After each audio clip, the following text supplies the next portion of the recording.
할렐루야. 네. 우리 샬롬 성가대 찬양이 참 풍성합니다. 그 풍성한 만큼이나 하나님의 은혜가 이곳에 우리 함께 있는 줄 믿습니다. 참 좋은 교회, 하나님의 역사와 능력이 항상 우리를 뛰게 하는 그 교회, 이 신성교회에서 하나님의 말씀을 전할 수 있게 되어서 전 얼마나 기쁘고 감사한지 모르겠습니다. 수많게는요, 오늘 말씀 듣는 중에 하늘로부터 내리는 우리 주 예수 그리스도의 은혜와 평강이 우리의 심령을 온전히 채워 주의 말씀이 곧 우리 간증이 되는 놀라운 역사가 우리 성속에 있기를 간절히 소원합니다. 성경을 보면 하나님의 백성을 일컫는 이름들이 있습니다. 그림 중에 하나가 그리스도인이죠. 여러분, 이 이름이 어떻게 해서 지어졌을까요? 혹시 예수님을 따르던 제자들이 우리 이름의 정체성을 한번 부여해보자, 우리 한번 이름 한번 공모해보자 라고 해서 뽑힌 이름일까요? 아니면 나는 아직 잘 모르겠는데, 나는 아직 예수가 누군지 모르겠는데 저 이상한 사람들, 이미 죽어버린 예수라고 하는 청년이 말한 대로 살아가고, 이미 죽어버린 예수라고 하는 청년이 말한 것을 만나는 사람마다 전하면 그 예수가 우리를 위해서 이 땅에 온 구원자, 하나님의 아들이라고 말하는 저 이상한 사람들, 난 예수는 모르겠지만 저들을 보면 자꾸 예수의 삶과 말이 기억나더라. 우리 저 사람을 그리스도를 따르는 자, Christ followers, 크리스찬이라고 별명 붙이자. 여러분, 전자겠습니까? 후자겠습니까? 그쵸. 사도행전 11장 말씀을 연구하는 학자들은 모두 다 후자의 무게를 둡니다. 한마디로요, 초대교회 때부터 예수 믿는 자들은요, 세상 사람들이 볼 때 이상했다는 겁니다. 근데 성경은요, 하나님 때문에 세상으로부터 이상하다 여김받는 것을 이상하다 하지 않고요, 바로 거룩한 자들이라고 말씀하십니다. 그리고 도저히 안 변할 것 같은 세상을 하나님께서 하나님의 나라로 뒤집어 놓으실 때, 도저히 소망 없는 것처럼 보이는 그 상황에 있던 사람들을 하나님이 살아계심의 역사의 증거로 만드시는 자리를 있을 때, 하나님은 바로 그 거룩한 자들을 하나님의 주전선수로 쓰신 줄 믿습니다.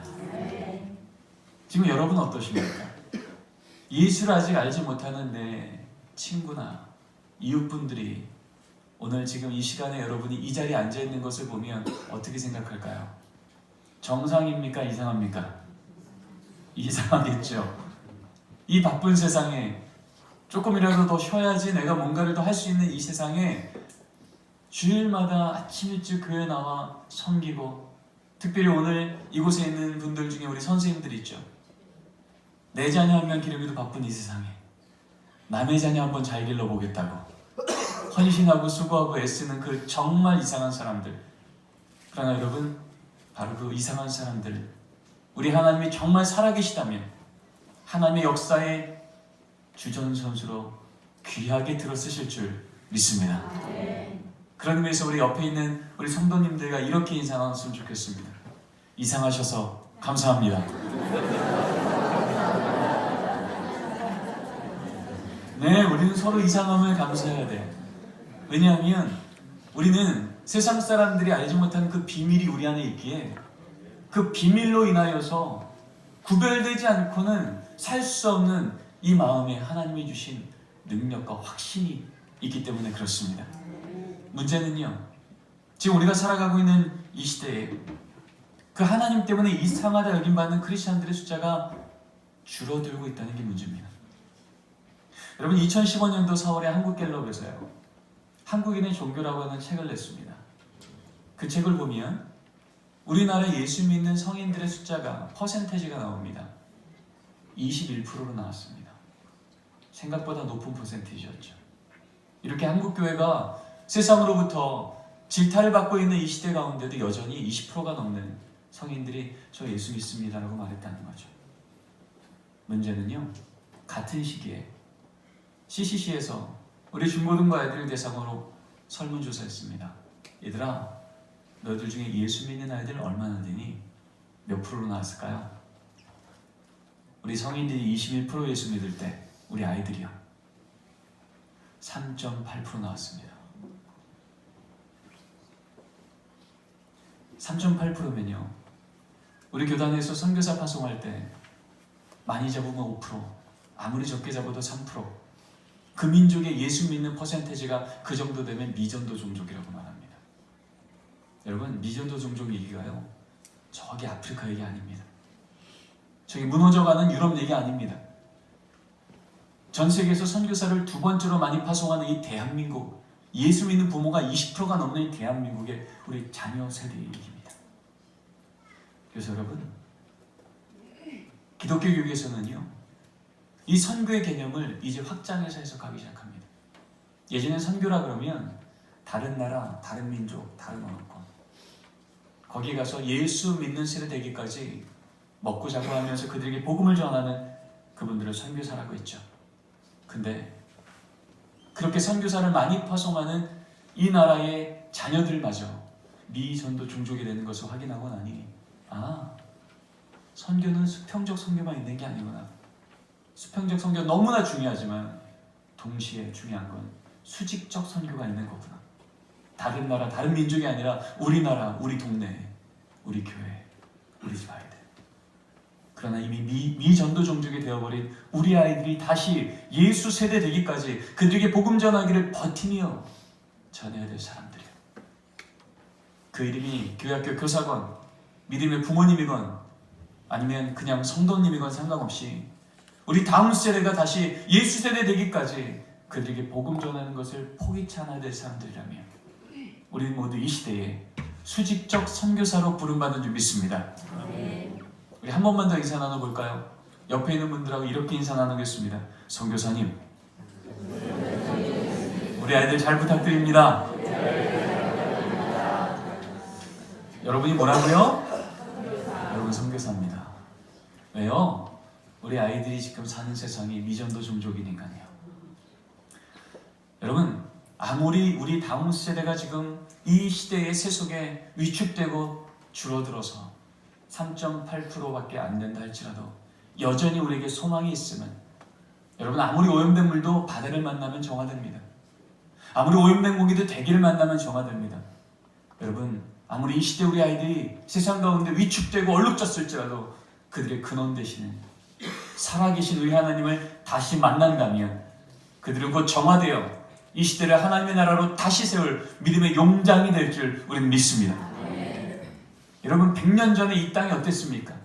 3%가 채 되지 않는 그리스도인들이 있었지만, 여러분, 그들이 살아나기 시작하니 이 민족이, 나라조차 뺏겼던 이 민족이, 전쟁으로 망해버렸던 이 민족이 하나님께서 왕이심을 고백하는 세대 위에 하나님이 대한민국 다시 이렇게 세우시고 복주시지 않으셨습니까? 우리에겐 증거가 있습니다. 아무리 이 시대가 무너졌을지라도 우리에게 역사하셨던 그 동일한 하나님이 우리에게 믿음 갖고 이 시대가 다시금 하나님 앞에서 서기 시작할 때, 특별히 우리 다음 세대가 주 앞에서 말씀으로 다시 서기 시작할 때 이 시대는 하나님의 나라로 다시 바뀌어질 것을 우리는 믿습니다. 오늘의 말씀은 바로 하나님께서 바벨탑 사건으로 인해서 이 땅 가운데 하나님을 믿는 백성들이 흩어져 버렸을 그때에, 어디를 봐도 소망이 없었던 그때에 하나님께서 아브라함이라고 하는 믿음의 아비 세대 한 명을 부르셔서 다시금 믿음의 다음 세대를 세우시려고 할 때 하나님께서 우리에게 말씀하셨던 놀라운 하나님의 언약의 말씀이 오늘 우리가 읽었던 말씀입니다. 여러분, 오늘 읽은 말씀은 상황은 어떤 상황이냐면, 아브라함이 75세에 저 갈대아 우르 지역에서 하나님께 부름받았습니다. 내가 너로 인하여 너의 자녀들이 Great Nation, 위대한 민족으로 이 땅 가운데 다시 세우겠다. 나의 나라가 보이지 않는 이때에 너의 자녀 세대로 인하여서 이 땅 가운데 위대한 민족을 다시 세워 내 영광을 드러나겠다고 아브라함에게 약속하신 겁니다. 그 말 듣고 아브라함이 가나안 땅으로 왔죠. 문제는요, 아브라함이 하나님의 언약 믿고 내 다음 세대, 내 자녀 세대, 우리 가정을 명문 가정 만드시겠다고 말씀하셔서 여기 왔는데, 그러면 하나님께서 뭐부터 주셔야 될까요? 자녀 주셔야죠.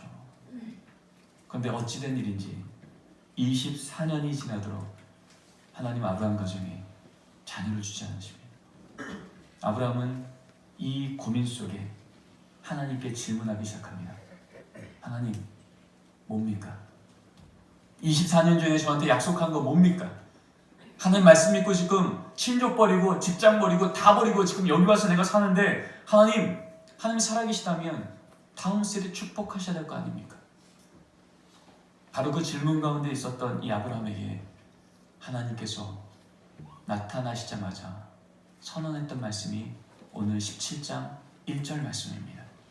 우리 다시 한번 이 상황을 고려해서 1절 말씀을 읽겠습니다. 시작.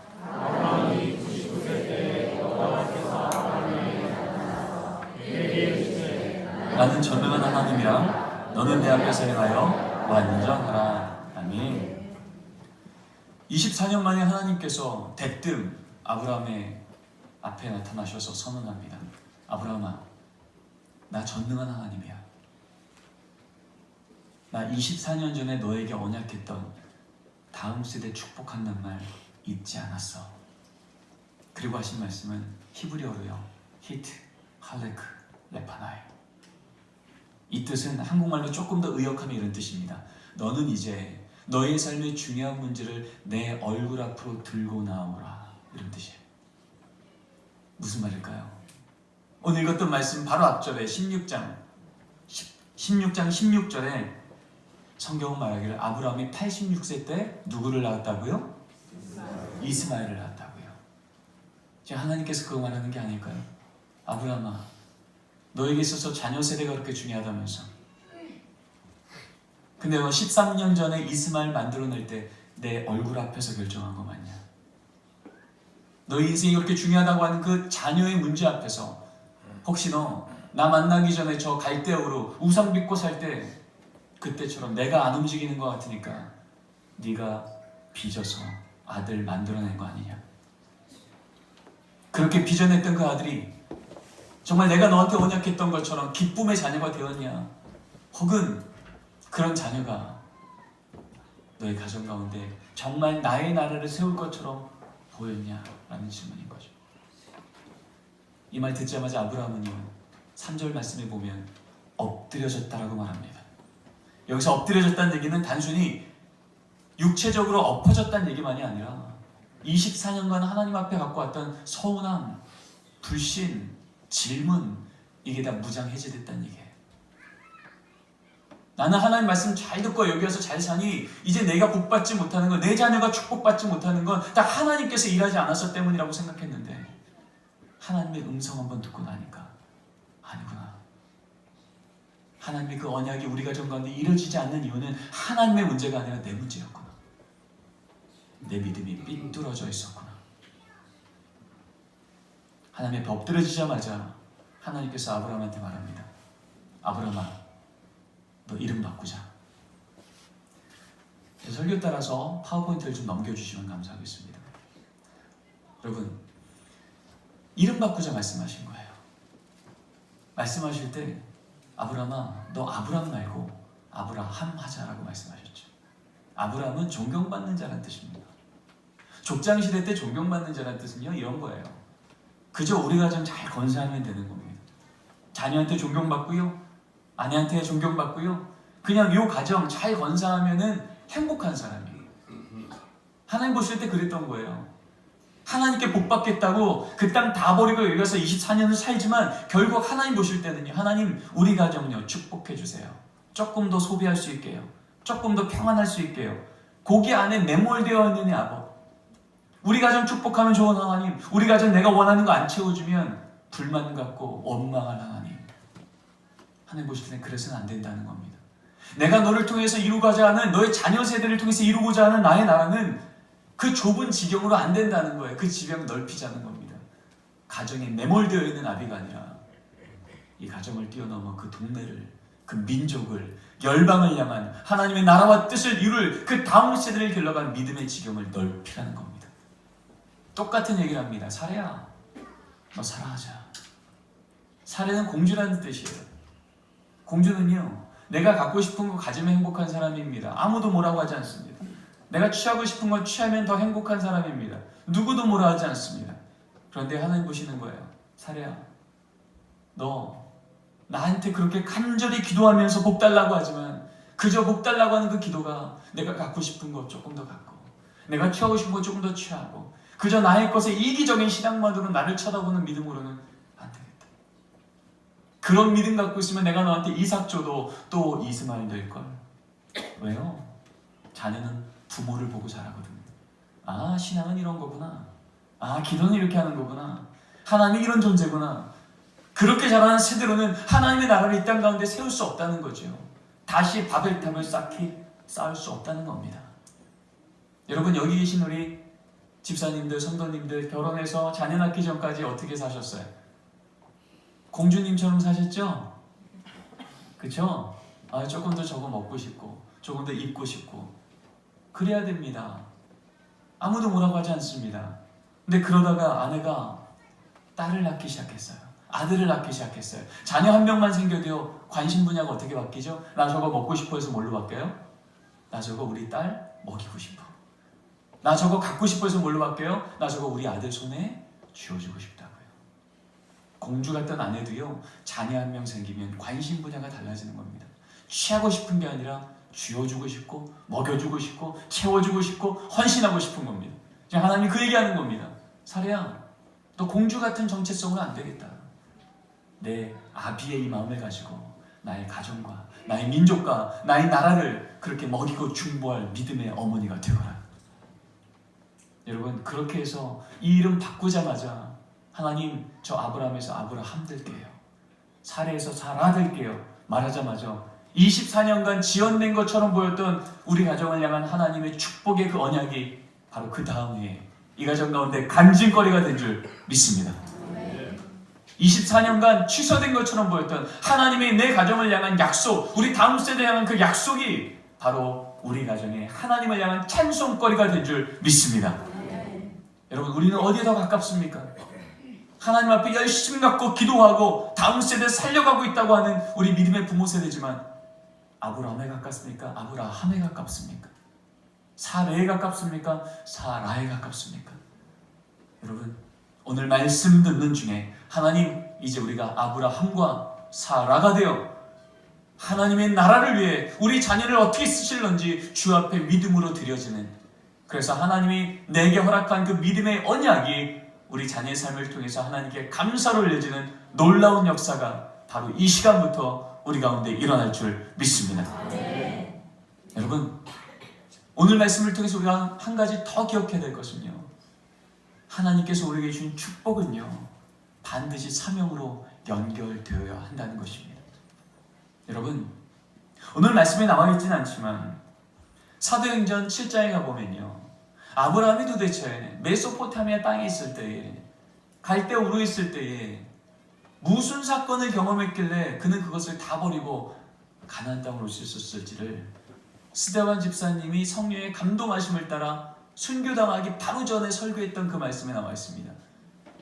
이렇게 나와 있습니다. 아브라함이 메소포타미아 땅에 있을 때 티그리스 유프라테스강, 우리가 알고 있는 그 당시 최고의 문명이 있었던 그 땅, 그 기름진 땅, 그 땅을 버리고 이곳에 올 수 있었던 건 메소포타미아 땅에 있을 때 하나님이 그에게 자기의 영광을 보여.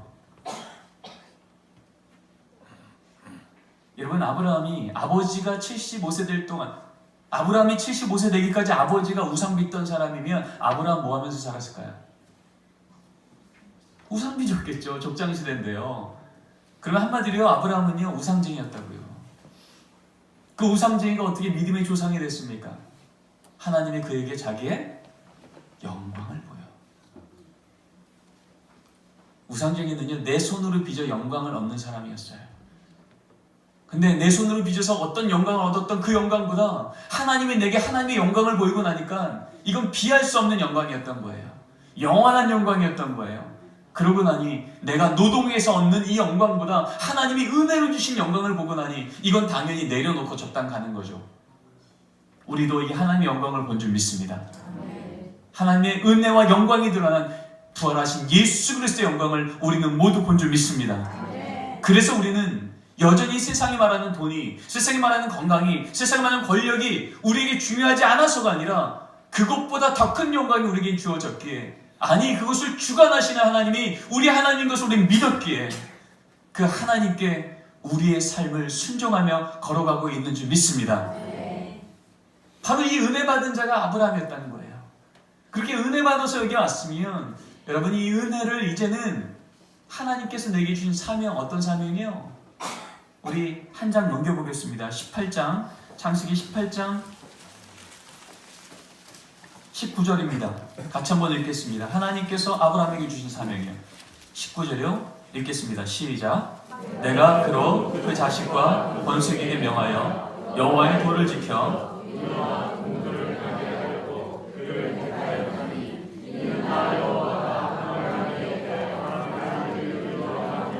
아멘.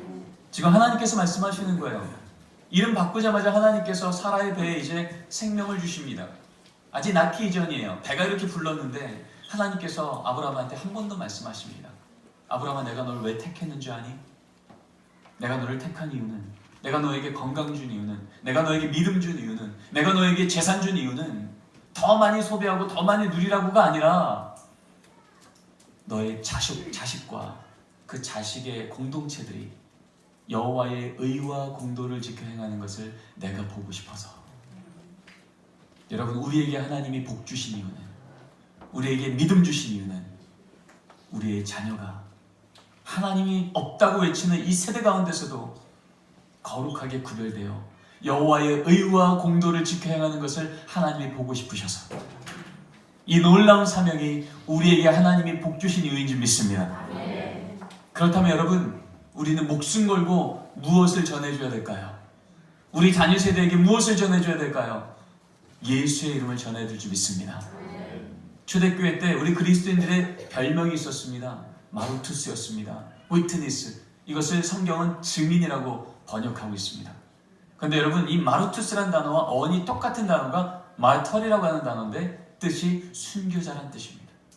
한마디로요, 초대교회 때부터 예수 믿는 사람들은요, 목숨 걸고 내 인생의 주인은 예수라는 것을 전했던 자라는 거죠. 목숨 주고도 아깝지 않은 내 자녀에게 우리가 뭘 전해줘야겠습니까? 예수의 이름입니까? 대학의 이름입니까? 하나님의 능력입니까? 세상의 스펙입니까? 무엇이 우리 자녀 인생을 진짜 안전하게 평생 지켜줄까요? 당연히 예수의 이름이죠.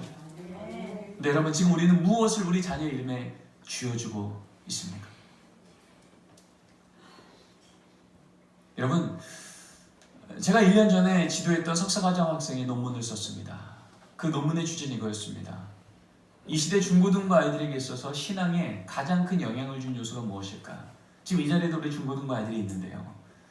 서울 안에 있는 500명 아이들에게 물었습니다. 얘들아, 너희들 신앙에 가장 큰 영향을 준 요소가 뭐니? 한마디로, 이번 수련회 올래 말래? 기말고사인데 교회 올래? 학원 갈래?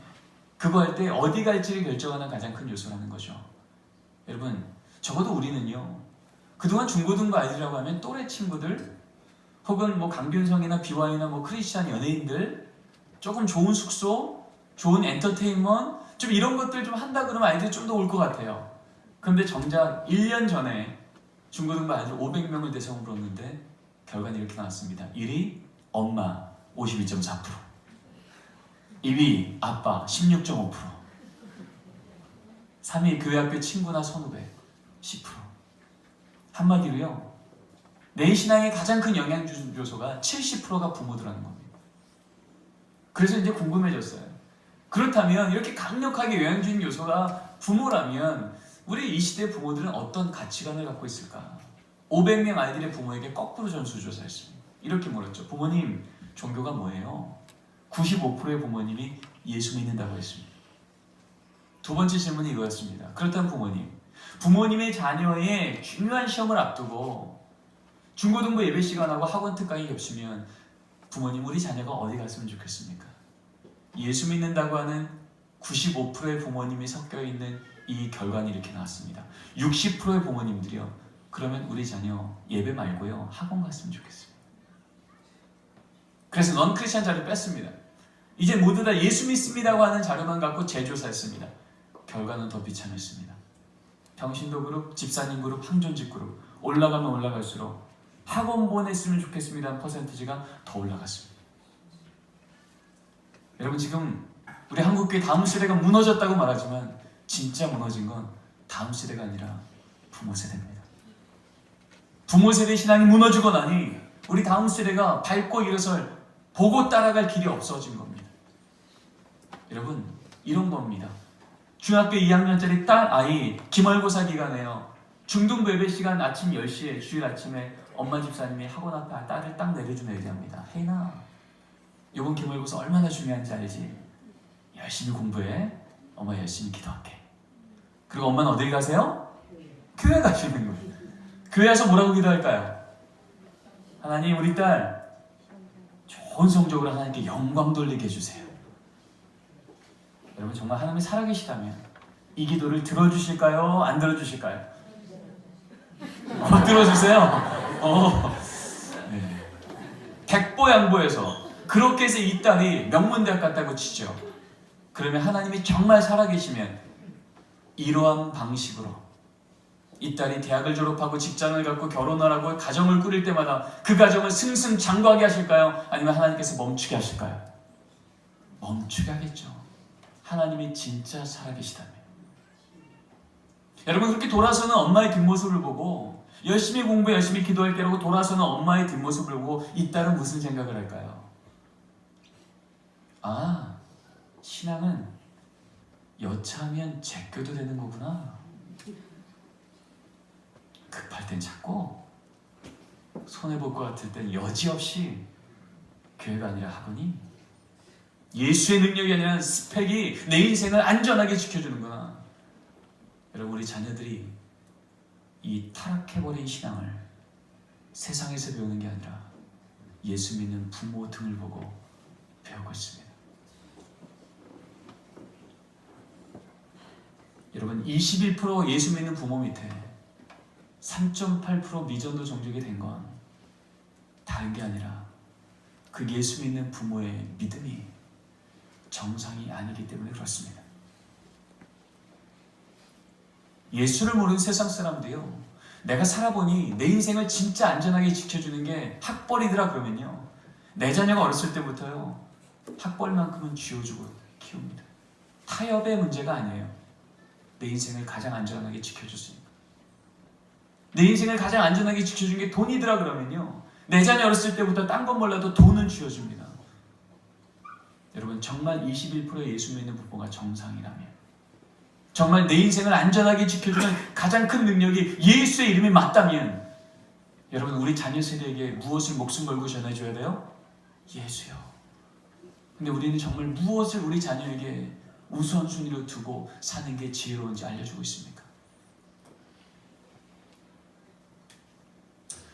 여러분, 부모 세대의 신앙이 서야만 다음 세대의 신앙이 하나님 앞에서 복받는다는 건요, 성경에서 일관적으로 말하고 있는 하나님의 음성입니다. 여러분, 출애굽한 백성들이요, 400년을 하나님 없이 노예로 살던 그 아비 세대가 이제 하나님께서 저 가나안 땅에 축복된 땅 줄게라고 말씀하실 때, 하나님께서 그 땅 내가 보장할 테니 이거 하나 분명히 하자. 홍해의 기적을 보게 하셨고요, 10가지 기적을 눈으로 보게 하셨던 그 하나님이 내가 이제 저 땅 내 자녀 세대에게 줄게라고 말하면 그 말이 믿어질까요? 안 믿어질까요? 믿어지죠. 바로의 무릎을 꿇렸고 홍해를 갈랐던 그 하나님을 내가 경험했거든요. 그 사신 하나님이 경험하고 나면 그 하나님이 저 땅 내 자녀에게 줄게라고 말하면 믿어지죠. 근데 하나님이요, 한 가지 전제 둔 거예요. 그 땅 내가 줄 거 분명한데 이거 하나 분명히 하자. 이거 하면 저 땅 줄 거고 이거 안 하면 내가 못 주겠다. 그 말이 바로 신명기 6장 말씀입니다. 너는 내가 내게 말한 이 말씀을 내 어디에 새기고요? 마음에 새기고. 머리에 새기고가 아니에요. 내가 알고 있는 교리를 달달달 자녀가 외우는지 점검하는 게 아니고요, 주기도문, 사도신경, 토시 하나 안 빠지고 다 외우는지가 아니고요, 머리에 새기고가 아니라 마음에 새기고. 히브리어 레바브, 이것은 인격이란 뜻이고 삶이란 뜻입니다. 내 삶에 위기가 왔을 때 무릎 꿇어 하나님께 진실되게 기도하고, 아니 자녀들도 함께 무릎 꿇려 우리 가정 가운데 위기 앞에 위기보다 크신 하나님께 기도하자. 그 하나님이 우리를 붙들어 주실 거라고 믿음의 고백을 하며 자녀와 함께 기도할 때 하나님이 아니고 설명할 수 없는 간증거리들을 우리 가정 가운데 부어주신 하나님을 경험하며, 꿇은 무릎 위에, 그 어깨 위에 세상보다 크신 하나님을 자녀가 눈으로 보기 시작하면 여러분 그때 우리 자녀는 진짜 기도를 배우는 줄 믿습니다. 우리 아이들이 기도를 어디서 배울까요? 교회 학교 예배 시간에 일주일에 한 번 오는 대표 기도 선생님의 기도만 듣고도 여러분 아이들이 기도를 배울까요? 위기가 왔을 때 나도 모르게 무릎 꿇어 기도하는 기도가 거기서 나올 수 있을까요?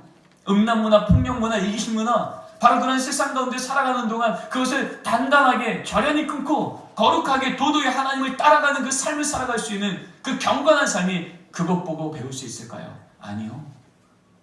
우리 아이들이 기도를 배우는 자리는 예수를 믿는 우리 부모가 위기가 왔을 때 어떻게 응답하는지, 감사한 일이 있을 때 어떻게 응답하는지, 갈등이 생겼을 때 어떻게 해결하는지, 바로 그것을 등으로 보며 자라기 때문에, 그래서 성경은 말하는 겁니다. 너희가 앉았을 때든지 일어날 때든지 길을 갈 때든지 누워있을 때든지 부지런히 가르쳐 지키게 하라.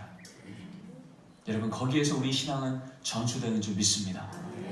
여러분 그런 의미에서 우리 가정 가운데 우리 자녀들에게 학원 얘기, 대학 얘기, 숙제 얘기 이런 얘기하는 것만큼이나 하나님 앞에서 말씀을 정기적으로 묵상하고 있는지, 기도는 하고 있는지, 기도는 무엇인지, 큐티는 무엇인지, 절기는 무엇인지, 이제 대림절이고 노예일 텐데 대림절에게 너에게는 어떤 의미인지 우리 자녀와 대화를 나누고 계십니까? 앉았을 때든지 일어날 때든지 길을 갈 때든지 부지런히 가르쳐 지킬 때 진짜 그 자녀의 인생을 향한 하나님의 복이 언젠가 그때가 아니라 지금 여기 임한 것을 하나님 말하고 있는데, 정말 자녀의 삶을 그렇게 축복하길 원하는 우리 부모가 내게 맡긴 사명을 감당하고 있냐고요. 제가 충신교회 교육총괄 목사로 부임했을 때입니다. 부임하자마자 겨울수련회 갔어요. 고등부수련회입니다. 갔는데 한 90여 명 주일날 나오는 애들인데요, 갔더니 20여 명 앉아있는 거예요. 그래서 제가 고등 목사님 불렀어요. 목사님 70명 어디 갔어요? 근데 목사님 그러는 거예요. 학원 갔죠. 내일 둘째 날 거의 끝날 때쯤 되면 애들 다 올 겁니다. 학원 특강 끝나면. 그래서 제가 이제 2박 3일을 마치고 교회로 돌아와서 담임 목사님께 이렇게 말씀드렸어요. 목사님, 이번 주 광고 좀 해주십시오. 우리 교회에 우리 자녀 세대, 우리 자녀 승승장구해달라고 기도하는 자녀 축복 기도회가 목요일 아침 10시 반에 있는데 이름 똑같이 갑니다. 그러나 목적이 달라졌습니다. 우리 자녀 복 달라고 하는 기도하실 부모님도 오지 말라고 좀 하시고요. 그렇게 하나님께서 복 주실 만한 자녀를 위해서 부모 세대에게 성경은 뭐라고 명령하셨는지, 어떤 사명 주셨는지 그것 듣기 원하고 그것대로 변하기 원하는 부모님들 오라고 좀 광고해 주십시오. 우리 목사님이 광고를 진짜 잘해 주셨어요. 그래서 그 다음 주 목요일부터 다시 모이기 시작했습니다. 처음 모였는데 20여 명 모인 거예요. 그 전주랑 거의 비슷해요. 근데 그때부터 뭐 했냐면 창세기 1장부터 하나님이 다음 세대를 놀랍게 축복하실 때마다 부모 세대에게 명령했던 음성이 무엇이며 그것에 순종했을 때 어떤 역사가, 그것을 거절했을 때 어떠한 역사가 일어났는지를 성경 한 장 한 장 넘겨가며 30분 찬양, 1시간 성경 공부, 30분 통성기도. 그래서 통성기도 할 때마다 하나님, 이 자녀 내 자녀 아닙니다. 하나님 자녀입니다. 이 자녀 내 욕심대로 끌어가지 않겠습니다. 하나님의 경륜대로 이끌어 주십시오. 내 입으로 설득하지 않겠습니다. 하나님의 은혜로 만져주십시오. 이 기도를 매주 하기 시작했습니다. 그랬더니 3년 만에 20여 명이 200명이 됐습니다. 그래서 더 이상 소년부시로 모일 수 없어서 이제는 본당으로 왔어요. 여러분, 그 믿음의 부모 세대 200명이 세워지자마자 어떤 일이 일어난지 아십니까? 여러분, 우리나라 최대 종교가 뭐죠? 뭐죠? 대학교죠? 다 아시잖아요. 대학교잖아요. 수능 시험 치는 날 여러분 대학교 앞에 가보세요. 종교 상관없이 이 대학만 붙여주신다면, 그쵸? 내 자녀 인생이 다 결정되는 것처럼, 그 인생을 책임지는 것처럼 뭐 헌신도 하고 헌금도 하고 다 하잖아요. 어쨌든 수능 시험이 100일 조금 더 남은 바로 그 여름 수련회 때요. 3년 전에 겨울 수련회 때도 이 수능 시험 때문에 두려워서 그 며칠 빠지면 어떻게 될까봐 20여 명 오지 않았던 이 아이들이요. 그 여름 수련회요. 그때도 90여 명 주일 참석했는데 그해 여름에요. 여름 수련회 98명 출석했습니다.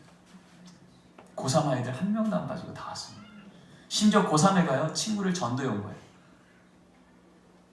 제가 이제 장신대로 제 사역을 옮겼기 때문에 충신께서 어떤 일이 일어나는지 몰라서 제가 고등부 목사님, 박용치 목사님께 전화했어요. 목사님, 이번 겨울 수련회 몇 명 왔어요? 그랬더니 요즘에 120명 고등부 출석하는데요.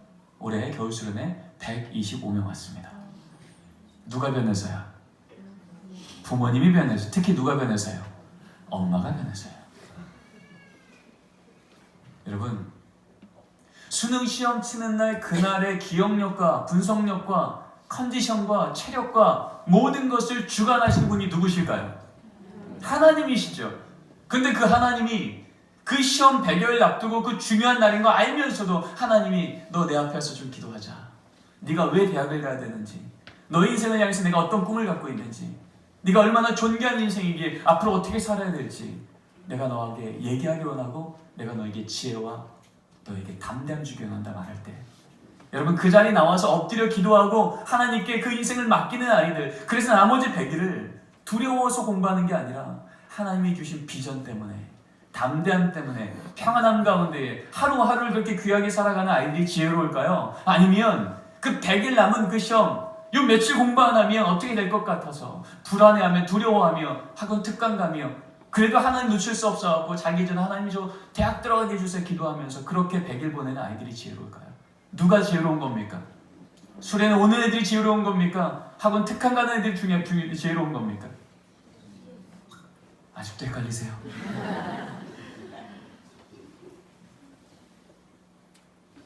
여러분, 하나님이 정말 살아계시면 학원 특강 중요한 거 다 알아요.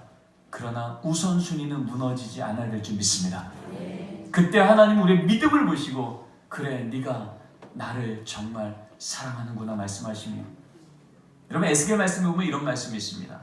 내가 다 이룰 거다. 지금 너희들 남유다 다 망했잖아. 그러나 내가 너희들 포기하지 않을 거야. 내가 다 회복할 거야. 그런데 끝에 가서 이런 말 합니다. 그래도 너희들이 내게 기도해야 할지니라.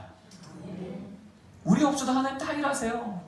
전능한 하나님이세요. 그럼에도 불구하고 하나님이 우리에게 뭘 원하시냐면 우리의 마음을 원하시는 거예요. 그때 그 전능하신 하나님이 우리의 마음을 기뻐하시며 하나님의 우리를 향한 가장 선하신 그 역사를 이뤄내시는 줄 믿습니다. 여러분, 하나님의 은혜는 지금도 소낙비처럼 우리에게 부어진 줄 믿습니다. 시편의 말씀처럼요, 강물 같은 은혜가 우리가 모일 때마다 그 자리에 임하시는데 문제는요, 우리의 그릇이 엎어져 있는 거예요. 소낙비가 내려도요, 그릇 엎어져 있으면 물 한 방울 들어가지 않습니다. 그러나 우리의 엎어진 그릇을 다시금 하나님을 향하여 돌려놓기 시작할 때 하나님 우리의 그릇을 채우시고 하나님의 사심을 우리에게 보게 하시는 줄 믿습니다. 말씀을 정리합니다. 여러분, 이 시대가 우리 아이들을 제자화 삼고 있습니다. 게임이요, 동영상이요, 음란문화가요, 폭력문화가요, 경쟁문화가요, 우리 아이들을 매일매일 제자화 삼고 있습니다. 그러나 오늘 말씀처럼 우리 부모 세대가 우리 자녀를 말씀으로 제자 삼기 시작하면 이제 우리 아이들로 인하여 이 시대는 다시 제자화 될 줄 믿습니다. 그게 우리에게 주신 사명이요, 우리에게 주신 꿈일 줄 믿습니다. 여러분, 그래서 우리는 이제 하나님 앞에서 다시금 질문해야 됩니다. 집사님으로 회심했고, 장로님으로 회심했고, 권사님으로 회심했고, 목사님으로 회심했지만 정말 나는 부모로도 회심했는가? 내 자녀의 대학 문제 앞에서, 내 자녀의 진학 문제 앞에서, 내 자녀의 직장 문제 앞에서, 내 자녀의 결혼 문제 앞에서 정말 예수가 주인 맞는가? 여러분, 이것 앞에서도 우리가 회심했을 때 바로 그 대학의 문제를, 직장의 문제를 하나님은 거기서 주인 되셔서 하나님의 뜻대로 우리 자녀를 이끌어 주실 줄 믿습니다. 이게 진짜 성경에서 말하는 형통일 줄 믿습니다. 여러분, 다윗이 골리앗 앞에 섰을 때 여러분, 골리앗을 쓰러뜨렸던 무기가 무엇이었을까요? 물론 물맷돌이 쓰러뜨렸지만 진짜 다윗의 무기는 손에 쥐었던 물맷돌이 아니라 입에서 나갔던 믿음의 고백일 줄 믿습니다. 너는 칼과 창과 단창으로 이겨오거니와 난 내가 모욕하는 만군의 여호와 이스라엘의 군대 이름으로 내게 가노라. 여러분, 이 고백이 다윗의 입에서 선포됐을 때 작은 돌멩이로도 골리앗은 쓰러진 줄 믿습니다. 지금 우리 자녀 인생 가운데 대학이라는 골리앗이, 직장이라는 골리앗이, 관계라는 골리앗이, 상처라는 골리앗이 그들 앞에 턱턱턱 다가옵니다. 그럴 때마다 세상은 말합니다. 여기 조금 더 큰 돌멩이 있다고, 여기 사울의 칼이 있다고, 요 스펙 들고 나가면 이길만도 하다고 얘기하지만 여러분, 이길까요? 아니요, 세상 그렇게 만만치 않습니다. 성적 조금 오른다고 그 아이의 인생이 안전해지지 않는다고요. 골리앗을 이길 수 있는 유일한 무기는 골리앗보다 크신 하나님이 우리 뒤에 계실 때 우리는 하나님으로 인하여 골리앗을 이길 줄 믿습니다. 우리의 진짜 문제는 우리 앞에 있는 이 문제라고 하는 이 골리앗의 크기가 얼마나 큰가가 문제가 아니라 우리 뒤에 계시는 분이 하나님이신지 아닌지가 중요할 줄 믿습니다. 우리 옆에 있는 우리 성도님과 마지막으로 인사 나누고 말씀 마치겠습니다. 이렇게 인사 나누기 원합니다. 우리 자녀의 손에 믿음 쥐어 줍시다. 인사 나누겠습니다. 아멘. 아멘. 여러분, 그런 일들을 감당하는 사명이 우리 부모 세대에게 있습니다. 어떤 사명보다 중요한 사명은 우리 자녀가 어떠한 축복받기를 원하는 그 어떤 사명은, 왜냐하면 그 축복을 주실 하나님이 우리에게 주신 전제니까 우리 자녀 인생 가운데 예수가 우선순위 되고 예수가 주인 되는 그 인생을 위하여 우리 혼자 기도하지 말고 자녀와의 삶의 문제 앞에서 우리 주님 앞에 믿음 보이 작업 함께 권면하며 그 걸음 걸어가는 하나님이 칭찬하고 축복할 만한 가정이 우리 가정 되기를, 우리 교회 되기를, 그래서 우리 민족이 살아나기를 주의 이름 안에서 축복합니다. 기도하시겠습니다.